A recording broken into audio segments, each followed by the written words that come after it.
Welcome to Perfectly Poured. This is a safe place where faith meets community, and I'm so glad to see you back here. Hi guys. Just want to sit here in gratitude because I just don't.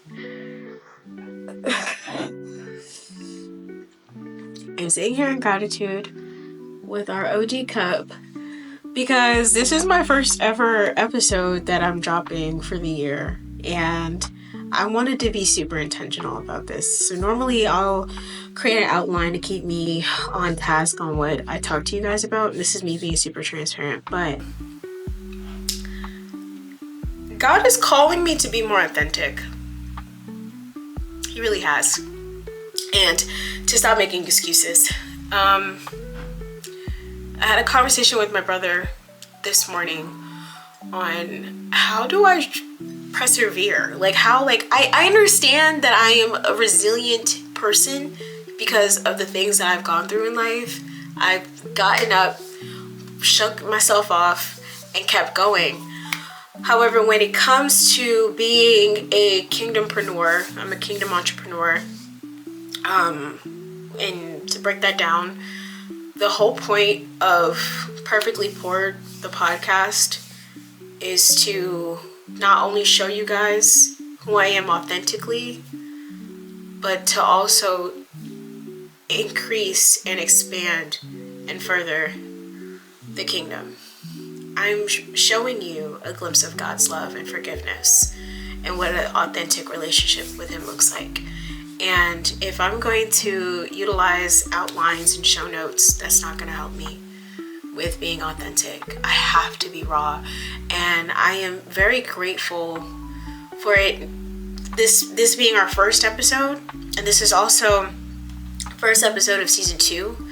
Thank you from the bottom of my heart for sticking around and listening to me and watching me grow and just discuss some hard, sticky topics. And I appreciate you sticking around because you could be listening to anybody else, but you're here, and that I'm super appreciative of.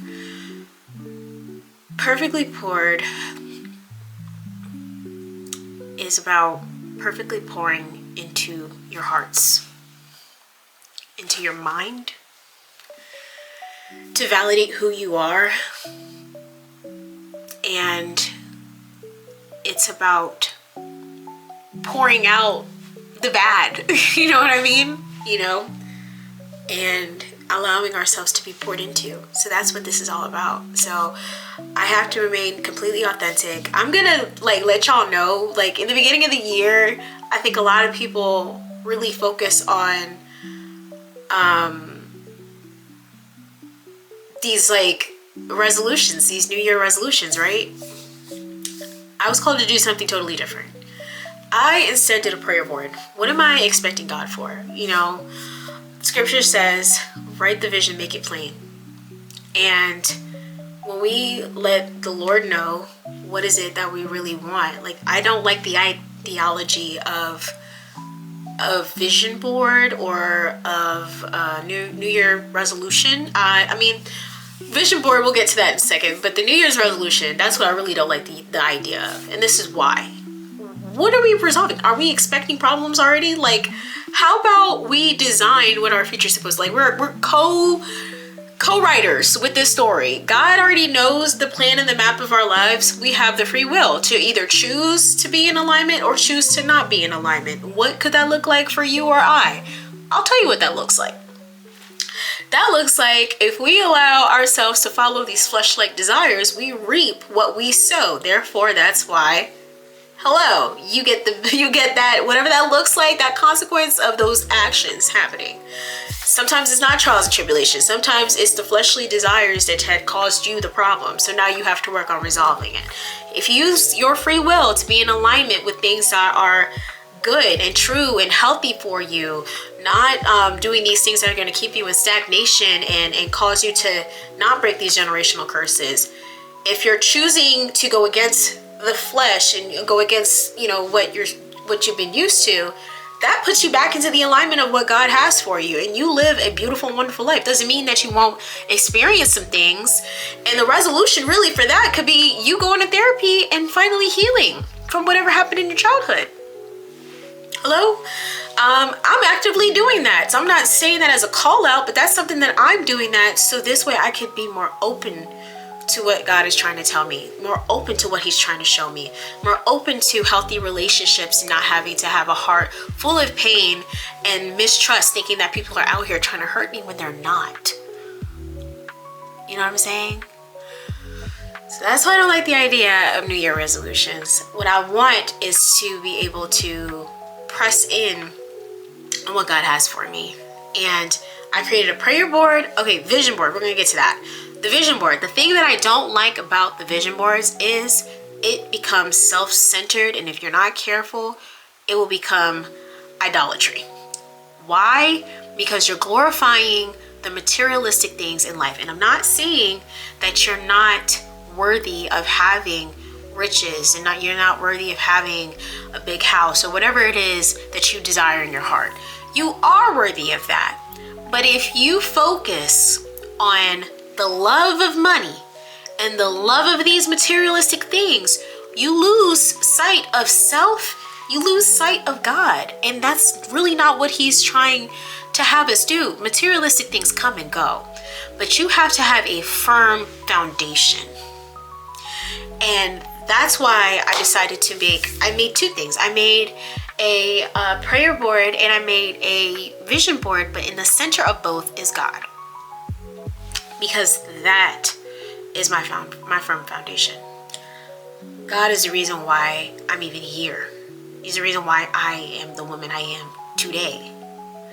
And I have to be grateful and circle everything back to the only one who truly gets me and the only one who really has my back. So, if you're thinking about creating a vision board, I say go ahead and do so. I say do so. I want you to, that be a task for you, and it's also for me. I saw the lovely idea on TikTok. Shout out to the girl who posted it because it really ignited a fire in me. It was super cool to see because all she did was get a cork board, some colorful envelopes,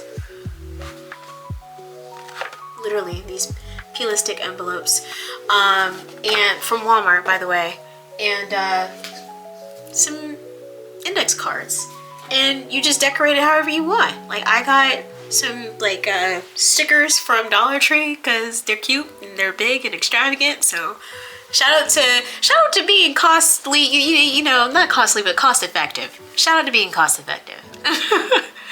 Very grateful for that. But anyways, and that is going to hold us accountable for what we're trying to see God do for us this year. But you have to also do the work.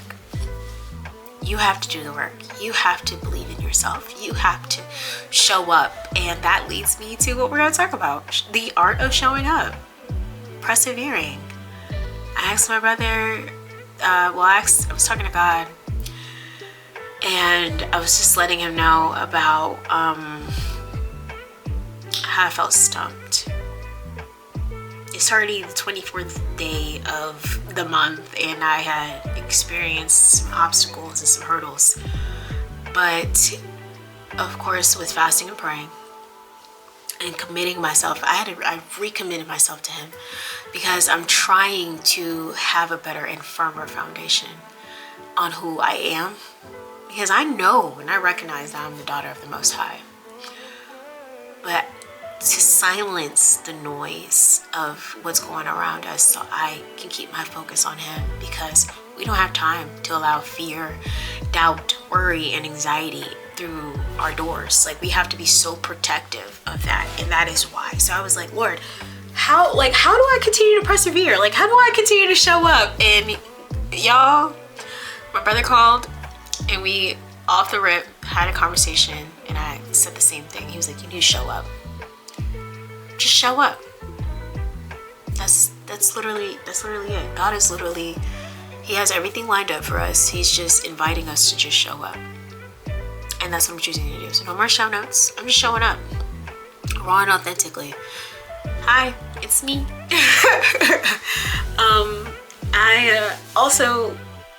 I realized a few things. Like, don't beat yourself up just because you feel like you haven't met certain goals that you have set for yourself this month. Be grateful for the small ones that you overcame, you know.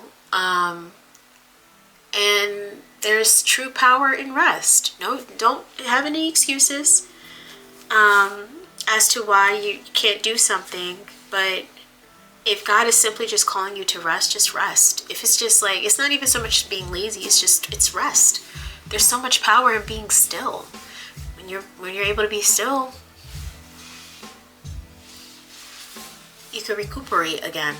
And I think that's where I was at. That's why you guys hadn't seen an episode from me consistently, because one, the Lord was pruning me on the back end. He was teaching me about how to have boundaries. Now I really know for sure about the boundaries. Like, y'all take boundaries serious, because it's good for you and whoever is on the other side of those boundaries. And you can't be a people pleaser. I said you can't please everybody. So he's been teaching me that, and he's been showing me things that I really needed. And you know, the other day I was riding in the car with my grandma, and she had said something to me that really had me reflecting. So I was looking at the trees, and I was like, man, I can't wait for springtime, because I can't wait to see these trees bloom again. And it made me think, seasons happen for a reason. And every season allows us to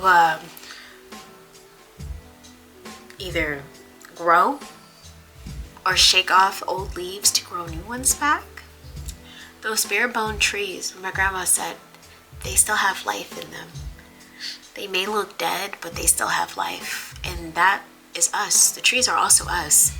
No matter what storm and season that you go through, it's not so much of what's on the outside, it's what's on the inside. You still have life.